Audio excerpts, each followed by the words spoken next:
जय श्री राम भक्तों। मित्रों, एक दिन संध्या के समय सरयू के तट पर तीनों भाई संग भगवान श्री राम टहल रहे थे।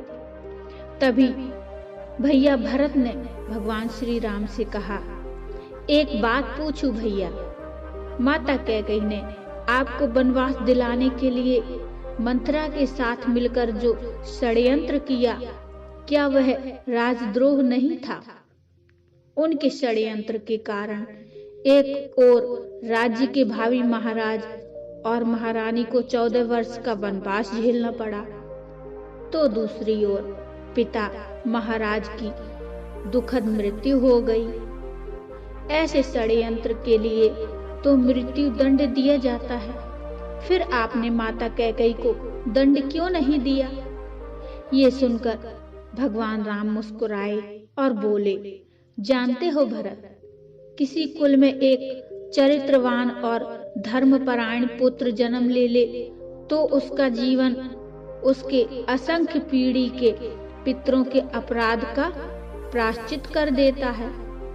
जिस माँ ने तुम जैसे महात्मा को जन्म दिया, उसे दंड कैसे दिया जा सकता है?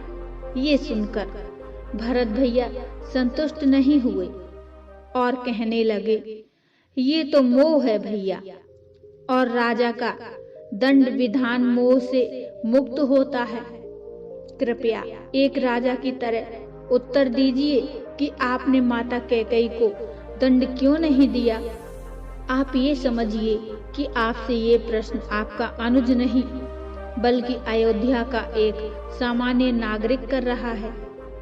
अब भगवान राम गंभीर हो गए और कुछ क्षण के मौन के बाद ये कहने लगे, अपने सगे संबंधियों के किसी अपराध पर कोई दंड न देना ही इस सृष्टि का कठोरतम दंड है। माता कैकेयी ने अपनी एक भूल का बड़ा कठोर दंड भोगा है। वनवास के 14 वर्षों में हम चारों भाई अपने अपने स्थान से परिस्थितियों से लड़ते रहे, पर माता कैकेयी हर क्षण मरती रही।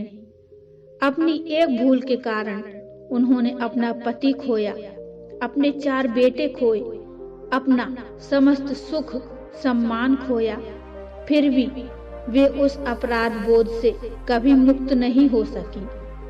वनवास समाप्त हो गया तो परिवार के शेष सदस्य प्रसन्न और सुखी हो गए, लेकिन वे कभी प्रसन्न नहीं हो सकी। कोई राजा किसी स्त्री को इससे कठोर दंड क्या दे सकता है? मैं तो सदैव ये सोचकर ही दुखी हो जाता हूँ कि मेरे कारण मेरी माँ को इतना कठोर दंड भोगना पड़ा। श्री राम ने फिर कहा, और उनकी भूल को अपराध ही क्यों समझना? भरत, अगर मेरा वनवास न हुआ होता तो संसार भरत और लक्ष्मण जैसे भाइयों के अतुल्य भ्रात प्रेम को कैसे देख पाता? मैंने तो केवल अपने माता पिता की आज्ञा का पालन मात्र किया था, पर तुम दोनों ने तो मेरे स्नेह में 14 वर्ष का वनवास भोगा है। वनवास न होता तो ये संसार सीखता कैसे कि भाइयों का संबंध कैसा होता है?